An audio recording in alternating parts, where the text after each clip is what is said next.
नमस्कार, welcome to एचपीएमिक education. Basic math की सीरीज को आगे बढ़ाते हुए आज के जो हमारे कंसेप्ट हैं वो मोस्ट इंपॉर्टेंट कंसेप्ट हैं। हम डिफरेंट डिफरेंट टॉपिक सॉल्व करते हैं, तो उनमें भी हम ये जो आइडेंटिटीज हैं इनको यूज करते हैं। आज जो टॉपिक लिया है जिसमें बेसिक आइडेंटिटीज हैं, additive identity, additive inverse, multiple identity and multiple inverse. किस तरीके से हम इनका यूज करते हैं, किस टाइप के क्वेश्चन यहाँ से पूछे जाते हैं, सारे ही कंसेप्ट आज हम इस क्लास में डिस्कस करेंगे। सबसे पहले एडिटिव आइडेंटिटी, इसको हम हिंदी में बोलते हैं प्रतिवर्तक पहचान। यहाँ पे आप देखें अलग अलग तरीके से हमने यहाँ पे लिखे हैं। सबसे पहले एडिटिव आइडेंटिटी। एडिटिव आइडेंटिटी का मतलब हुआ क्या? एडिटिव का मतलब ऐड हम करते हैं। जब भी हम एडिटिव आइडेंटिटी की बात करते हैं तो जो एडिटिव आइडेंटिटी होती है वो होती है जीरो। ठीक है, इसका मतलब ये हुआ कि फॉर एग्जांपल मैंने यहां पे लिखा है 3, तो इसकी एडिटिव आइडेंटिटी क्या होगी? आइडेंटिटी का मतलब ये होता है पहचान। ठीक है, जो मेरा नाम है मुझे इसी नाम से लोग जानते हैं। ठीक है, ये मेरी पहचान है। जैसे हम मैथ में बात करते हैं फेस वैल्यू, प्लेस वैल्यू। जब हम फेस वैल्यू की बात करते हैं, जैसे 7 है तो 7 को हम 7 ही बोलेंगे। उसी तरीके से जब हम एडिटिव आइडेंटिटी की बात करते हैं तो उसमें हम जीरो ऐड करते हैं ताकि जो पहचान है वो सेम बेसिक वैसी रहे। अब 3 में मैं क्या यहाँ पर ऐड करूं कि सेम 3 ही मुझे मिले, तो हम क्या ऐड करेंगे? जीरो ऐड करेंगे, तभी हमें इक्वल टू के बार के वैल्यू क्या मिलेगी? 3 मिलेगी। जिसको हम क्या बोलेंगे? Additive identity. एक और एग्जांपल लेते हैं। सेकंड एग्जांपल, मान लो x है, x में क्या ऐड करूं कि सेम वैल्यू मुझे मिले। ठीक है, आइडेंटिटी का मतलब ये होता है कि सेम रिजल्ट आपको मिले। तो यहाँ पर हम जीरो ऐड करेंगे तब हमें अगेन यहाँ पर x मिलेगा, तो इसको क्या बोलेंगे हम? Additive identity. बिल्कुल सिंपल सा कंसेप्ट है। एग्जाम में यहां से क्वेश्चन बनते हैं, टैट में भी आपने देखे हैं कि यहां से क्वेश्चन बनते हैं और कमीशन में भी यहां से क्वेश्चन बन सकते हैं। एडिटिव इनवर्स की जब हम ऐड करेंगे तो इसमें भी कंसेप्ट वही रहेगा कि आगे जो आपको जीरो मिले, वैल्यू जो होगी वो जीरो के बराबर होगी। जैसे यहाँ पे मैंने एग्जांपल लिए हैं कि find the additive inverse of 3/4, कि 3/4 का एडिटिव इनवर्स होगा क्या? हम क्या ऐड करें कि हमें जीरो वैल्यू मिले? ठीक है, हम इसमें क्या ऐड करें कि हमें जीरो वैल्यू मिले? हम इसमें -3/4 ऐड करेंगे, तब हमें जब वो जीरो यहां पे मिलेगा, क्योंकि 3/4 -3/4 क्या बन गया? जीरो बन गया। ठीक है, तो जो 3/4 है इसका एडिटिव इनवर्स क्या हुआ? इसका एडिटिव इनवर्स हुआ -3/4। ठीक है, सिंपल सा क्वेश्चन है। जब आपको एडिटिव इनवर्स बोला जाए तो आप किस तरीके से लेंगे? आपने यहाँ पर ध्यान में रखना है कि वैल्यू जो है वो आपने जीरो बनानी है। ठीक है, एडिटिव आइडेंटिटी भी सेम होती है और जो इनवर्स है उसमें जो क्वेश्चन हमें आते हैं एग्जाम में तो उसमें भी इस तरीके की पहचान रहती है। यहाँ पर आप सेकंड एग्जांपल देखें। सेकंड एग्जांपल में बोला गया है कि what is the additive inverse of -7/2। -7/2 के एडिटिव जो इनवर्स है वो क्या होगा? सेम -7/2 में हम क्या ऐड करें कि हमें सेम वैल्यू मिले? ठीक है, जीरो हमें मिले। ठीक है, तो यहां पर हम क्या ऐड करेंगे? 7/2, तब हमें जीरो यहां पे मिलेगी। ठीक है, अगर माइनस है तो प्लस करेंगे, प्लस है तो माइनस करेंगे, तो इसका जो राइट आंसर रहेगा वो रहेगा 7/2। ठीक है, आई होप आपको ये कंसेप्ट समझ आ रहे होंगे। नेक्स्ट क्वेश्चन हमने लिया है कि x + y = 0। इक्वल टू का मतलब यह होता है कि जो लेफ्ट हैंड साइड वैल्यू है तो सेम राइट हैंड जो वैल्यू है वो उसके बराबर है। ठीक है, इक्वल टू के साइन का मतलब ये होता है। अब बोला गया है कि if x + y = 0 where x = 15, x की वैल्यू आपको यहां पर गिवन दी है 15, what is the value of y? तो y का मान क्या होगा? अगर x की वैल्यू 15 है तो y का मान क्या होगा?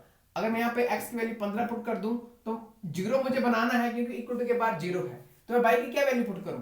यहाँ पर मुझे y की -15 वैल्यू पुट करना पड़ेगी, तभी यहाँ पर जीरो बनेगा। ठीक है, तो y की वैल्यू क्या आएगी? यहाँ पर -15 आएगी। तो ये भी एक तरह का क्वेश्चन जो है वो एडिटिव इनवर्स का है।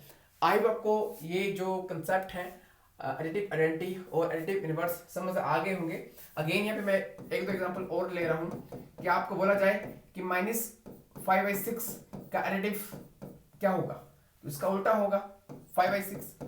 ठीक है, हमें 0 बनाना है। कोई और भी आप एग्जांपल ले सकते हैं। ठीक है, 3 एग्जांपल और 4 एग्जांपल आपको मैंने बता दिए और यही कंसेप्ट रहते हैं। इस बार जेईई टैट में भी ये क्वेश्चन पूछा गया था। नेक्स्ट जो कंसेप्ट है मल्टीपल आइडेंटिटी और मल्टीपल इनवर्स। यहां पर आप देखें, जब हम बहुत से टॉपिक सॉल्व करते हैं तो वहां पर हमें मल्टीपल आइडेंटिटी का इस्तेमाल हम करते हैं। मल्टीपल आइडेंटिटी का मतलब होता क्या है, जैसे फॉर एग्जांपल मैं यहां पर ले रहा हूं बाई अपॉन बाई। इसका मतलब क्या हुआ कि हम एक के साथ मल्टीप्लाई कर रहे हैं। बाई अपॉन बाई मैंने इसलिए लिखा क्योंकि बहुत से क्वेश्चन ऐसे होंगे जहां पर हमें इसकी नीड होगी। कुछ क्वेश्चन ऐसे होंगे जहां पर हमें x अपॉन x की नीड होगी। कुछ क्वेश्चन ऐसे होंगे जहां पर हमें 2 अपॉन 2 की नीड होगी। ठीक है, तो इसको हम बोलते हैं मल्टीपल आइडेंटिटी। ठीक है, मल्टीपल आइडेंटिटी का मतलब कि हमें क्वेश्चन सॉल्व करने के लिए जो हेल्प चाहिए, कुछ कंसेप्ट हम यूज करते हैं जिनकी हेल्प से हम क्वेश्चन पूरा सॉल्व करते हैं, तो इसको बोलते हैं मल्टीपल आइडेंटिटी। जैसे ये 3 है, अब इसकी मल्टीपल आइडेंटिटी क्या होगी, इसकी मल्टीपल आइडेंटिटी 1 होगी। ठीक है, तब हमें सेम रिजल्ट मिलेगा। आइडेंटिटी का मतलब ये होता है कि वो सेम रिजल्ट देता है। ठीक है, तो मान लो यहाँ पे 0 है, 0 की मल्टीपल आइडेंटिटी क्या होगी, 1 ही होगी। सेम रिजल्ट हमें मिलेगा, 0 जिसके साथ मल्टीप्लाई करेगा सेम बनेगा। इसके साथ आप और भी एग्जांपल ले सकते हैं। मान लो -4 है, तो जब हम 1 के साथ मल्टीप्लाई करेंगे तभी -4 बनेगा। ठीक है, तो मल्टीपल आइडेंटिटी क्या होती है, हमारी 1 होती है। ये आपने ध्यान में रखना है कि जो मल्टीपल आइडेंटिटी है वो 1 है। हम 1 को अलग अलग टाइप से अलग अलग क्वेश्चन में अपने अकॉर्डिंग टू नीड जो है हम इस्तेमाल करते हैं। ठीक है, जैसे मैंने यहाँ पे एग्जांपल लिए कि हम बाई अपॉन बाई लिख रहे हैं, x अपॉन x लिख रहे हैं, 2 अपॉन 2 लिख रहे हैं। बहुत से क्वेश्चन ऐसे हैं जहाँ पे हम रैशनलाइज करते हैं। ठीक है, जैसे नीचे रूट दिया गया तो उसको मुझे कैंसिल करना है, तो वहां पर हम ये सारे कंसेप्ट यूज करते हैं। नेक्स्ट एग्जाम की दृष्टि से जो नेक्स्ट कंसेप्ट है ये इंपॉर्टेंट है कि मल्टीपल इनवर्स क्या होता है। मल्टीपल इनवर्स का मतलब ये होता है कि हम सॉल्व करें तो हमें वैल्यू जो है वो 1 के इक्वल मिले। ठीक है, जैसे यहाँ पे मैंने एग्जांपल ये है कि what is the multiple inverse of 8। Multiple inverse of 8 क्या होगा, जब 8 को हम 1/8 के साथ जब डिवाइड करेंगे तो हमें क्या मिलेगा, 1 मिलेगा। ठीक है, तो इसलिए 8 का जो मल्टीपल इनवर्स होगा वो होगा 1/8। ठीक है, ये इसका राइट आंसर है। वैसे ही what is the multiple inverse of -3। -3 का मल्टीपल इनवर्स क्या होगा कि हमें 1 मिले, तो -3 मल्टीप्लाई बाई 1 अपॉन -3। ठीक है, माइनस के साथ माइनस कट गया, 3 के साथ 3 कट गया, बचा क्या 1। तो -3 का मल्टीपल जो इनवर्स होगा वो होगा -1/3। ठीक है, सेम एक तरह नेक्स्ट क्वेश्चन है, बोला गया कि x multiply by 1/4 equal to 1। What is the value of x। अब ये वैल्यू जो है 1 के इक्वल रखी है, तो हम x की वैल्यू क्या पुट करें कि ये 1 के बराबर हो, क्योंकि इक्वल टू हमने यहाँ पे लिया है। इक्वल टू का मतलब क्या हुआ, ये left hand side equal to right hand side, कि जो लेफ्ट हैंड साइड की वैल्यू है वो राइट हैंड साइड के बराबर है। तो हम x की क्या वैल्यू पुट करें, x की हम जब 4 वैल्यू पुट करेंगे तो 4 के साथ 4 कट जाएगा। ठीक है, 4 कट गया, बचा क्या 1। तो x की वैल्यू कितनी बनी, 4 बनी। ठीक है, तो इस टाइप के भी क्वेश्चन रहते हैं। तो ये भी एक तरह की हमने आइडेंटिटी यूज करी ताकि हमें वैल्यू जो है वो 1 मिल सके।